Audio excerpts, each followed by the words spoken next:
Je vais vous faire une confidence, j'ai toujours aimé les blind tests. Le fait d'être le premier à trouver le titre d'une musique, j'ai toujours trouvé ça très marrant. Mais le problème, c'est qu'on se chamaille pour savoir quelle est la personne qui a donné le premier la bonne réponse. J'ai donc cherché pas mal sur internet s'il existait des systèmes de buzzer déjà prêts à l'emploi. Et j'ai pas trouvé vraiment le système idéal. C'est comme ça que j'ai commencé ma réflexion, comment réaliser un tel système. Et comme souvent, quand je trouve pas le système idéal, je me demande si je peux le réaliser moi-même. Je vais donc partir sur un boîtier central. J'aimerais bien qu'il soit en bois dans l'idéal. Je vais percer des trous, je vais en percer 6 pour pouvoir mettre les connectiques et pour pouvoir donc brancher chaque buzzer au boîtier central. Je vais partir sur du filaire plutôt que du sans fil, comme ça le temps de réponse sera le plus court possible et ça me permettra aussi d'avoir une seule alimentation dans le boîtier central. Chaque câble permettra de transmettre l'information du bouton poussoir plus la petite LED qui s'éclaire. Je vais aussi ajouter une LED pour chaque buzzer sur le boîtier central pour qu'on puisse encore mieux voir qui a répondu en premier. Et bien sûr, un bouton reset au milieu. Et le premier qui répond bloque les autres pendant quelques secondes. Pour faire les buzzers, je voulais les faire en bois et j'ai trouvé ces boîtes de sucre qui permettent vraiment d'avoir la forme d'un buzzer. Et en plus, je peux accéder assez facilement à l'électronique avec ce type d'ouverture. Pour les boutons buzzer, il n'y a pas trop de secret, il fallait que je trouve des boutons buzzer qui s'illuminent et qui détectent la pression. Il y a simplement 3 connecteurs, un pour mettre la masse, un pour détecter la fermeture du circuit et un autre pour gérer la LED. Et pour finir, des prises jack femelles pour relier chaque buzzer au boîtier avec un câble jack. On va commencer par prendre les dimensions pour percer les trous à la bonne taille. Le secret pour faire un travail propre, c'est d'utiliser des serre-joints pour bien maintenir la boîte à sucre pendant le perçage. Ici le perçage a été assez facile, c'est du bambou. Et je fais le travail sur les 5 autres boîtes de sucre. Ensuite j'ajoute les jacks femelles. Puis ensuite je mesure le bouton poussoir et je vais tracer le cercle de la même dimension. Puis ensuite je vais utiliser une scie cloche pour découper l'emplacement. Puis on va visser le bouton poussoir pour bien le maintenir avec l'écrou en plastique.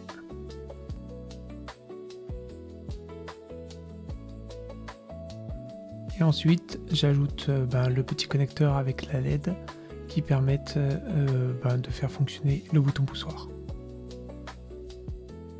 Et on reproduit la même chose pour les 5 autres. Passons au boîtier central.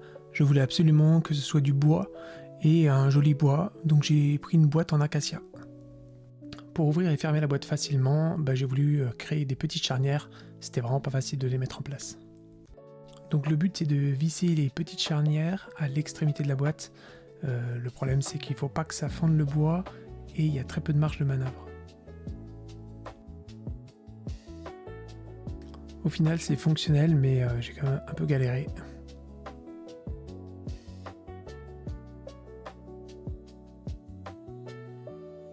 On va maintenant passer au perçage de la boîte, donc il nous faut le bouton reset. À nouveau des connecteurs jack femelle pour pouvoir recevoir donc les différents câbles qui vont vers les buzzers. Un switch pour l'alimentation avec un petit témoin lumineux. Et une prise USB-C secteur pour pouvoir alimenter le système. Avant tout, il faut prendre les dimensions pour prendre le bon forêt. Puis on va placer des petits repères pour percer au bon endroit. Et puis avec le bon forêt, on va percer le trou.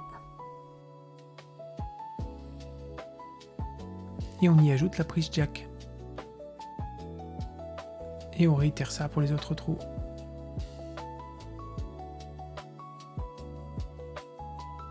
Et puis on fait pareil pour les trous qui serviront à mettre les LED.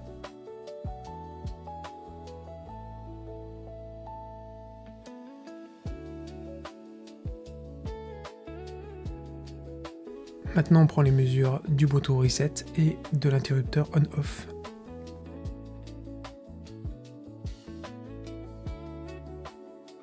Il ne reste plus qu'à percer avec la scie cloche.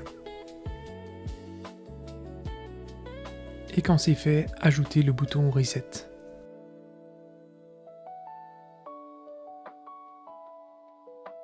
Autour maintenant de l'interrupteur d'alimentation.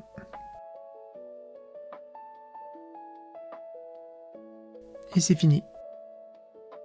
On va maintenant retourner sur iPad pour voir comment on va concevoir la partie électronique. Donc on va reprendre notre boîtier et on va prendre le courant qui vient de la prise USB-C. Pour ce projet, je me suis dit que ça pourrait être intéressant de le faire fonctionner sous batterie. Donc on va envoyer le courant 5 volts dans la batterie pour la recharger et ça délivrera 12 volts. Je me suis rendu compte plus tard que le circuit devait être alimenté en 5 volts, donc je vais le retransformer en 5 volts à l'aide d'un tout petit transformateur. Ici on a l'alimentation qui va permettre de laisser passer le courant. Puis on va avoir le cœur du système qui est l'Arduino. Donc c'est ce petit processeur qui permet, une fois programmé, de faire tout ce qu'on lui dit.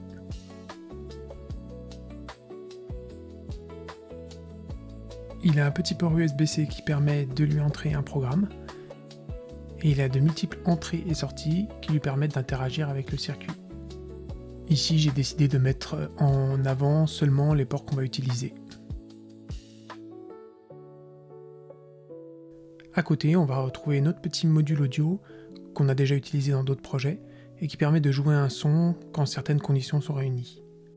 On y insère une carte SD avec des sons préenregistrés qu'on pourra jouer à l'instant voulu. Ensuite, on va relier la masse et le plus pour l'alimenter et la connexion pour déclencher le signal. On va ensuite ajouter un petit potentiomètre pour régler le volume et on va ajouter le haut-parleur. Ensuite, je vais m'occuper du buzzer, donc il y a un petit ressort qui permet d'appuyer dessus. On distingue la LED avec une petite résistance de protection et la petite connectique qui permet de voir si le courant va passer ou non. Je vais tout connecter à la prise jack via les ports type, ring et slave qui sont les différentes connectiques. Comme ça, je vais tout pouvoir envoyer au boîtier via mon câble jack. Je n'oublie pas que je veux qu'il y ait une LED sur le boîtier, donc maintenant je n'ai plus qu'à tout relier et c'est bon. Pour faire simple, le fil jaune va détecter un appui sur le bouton, va vérifier si c'est le premier joueur à avoir appuyé, ça va donc activer un courant sur D2 pour envoyer le courant sur le fil rouge, et le fil bleu c'est la masse. Il faut juste reproduire 6 fois cette partie-là. On continue avec le bouton Reset, qui a aussi une petite LED à l'intérieur, et qu'on va brancher directement à l'Arduino. Et on a donc notre système complet. Voilà ce qui va nous permettre de recharger la batterie et de distribuer du 12 volts. Et voilà les deux batteries que je vais mettre à l'intérieur. Voilà le tout petit transformateur qui transforme du 12 volts en 5 volts. Ensuite, voilà l'Arduino qui est le cœur du système, qui va nous permettre de tout programmer. Le petit module audio, ainsi que le petit potentiomètre pour le volume, et le haut-parleur. Quelques résistances pour protéger les LED, et des câbles colorés pour bien distinguer chaque bouton poussoir. On va souder tous les câbles, je mets un peu de flux et de la soudure. Je soude les deux bornes qui vont apporter le courant au circuit. Puis je prépare aussi le petit transformateur.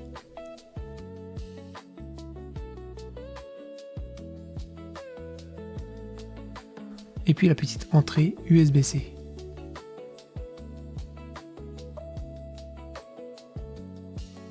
Mais revenons à nos buzzers pour faire le câblage. Je vais commencer par souder les différents câbles. Ici on a affaire à la masse. Et voilà tous les câbles soudés pour cette partie. Puis on s'attaque à la soudure des 3 pattes de la prise jack. Et on fixe tout à l'intérieur du bouton poussoir. J'ai plus qu'à connecter les 3 éléments entre eux et c'est bon.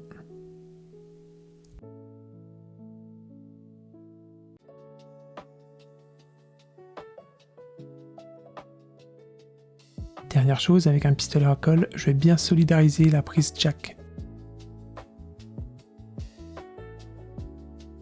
On vérifie si tout est bien solide. C'est bon, ça ne bouge absolument plus. Maintenant je fais le câblage des LED, rien de compliqué, et on maintient tout avec de la colle. Je relie chaque LED à l'Arduino et je distribue le fil noir qui est la masse. Je distribue aussi la masse au bouton Reset. Pour que la jonction du boîtier se fasse mieux quand on referme, j'ai placé un petit domino, comme ça c'est encore plus propre. Ici vous pouvez voir la batterie que j'ai placée entre des mousses pour bien la maintenir. Pendant ce temps, j'ai préparé le petit module audio. Et le voilà connecté correctement avec le plus, le moins et le câble violet de transmission. Et on a également notre petit potentiomètre qui permet de gérer le volume. Et pour finir, il faut raccorder toutes les prises jack. Et c'est dans ces moments-là qu'on est content d'avoir choisi des couleurs pour le raccordement de chaque buzzer. Et voilà le câblage final. Sans les couleurs, ça aurait été un vrai casse-tête. Et comme vous avez pu le remarquer, j'ai changé le système de dominos en haut, en bleu, par des dominos encore plus robustes. Voilà la vue complète avec le câblage des LED. Voilà le code pour le faire fonctionner. S'il y a des intéressés, vous pouvez mettre pause. Puis le rendu du boîtier de l'extérieur. Il ne reste plus qu'à brancher tous les buzzers avec leur câble jack.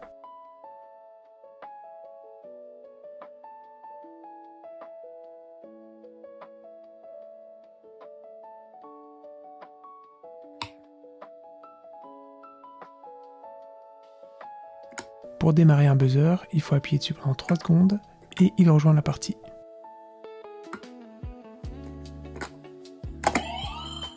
Le son se joue et l'utilisateur a 3 secondes pour répondre. Et pendant ces 3 secondes, personne d'autre peut buzzer.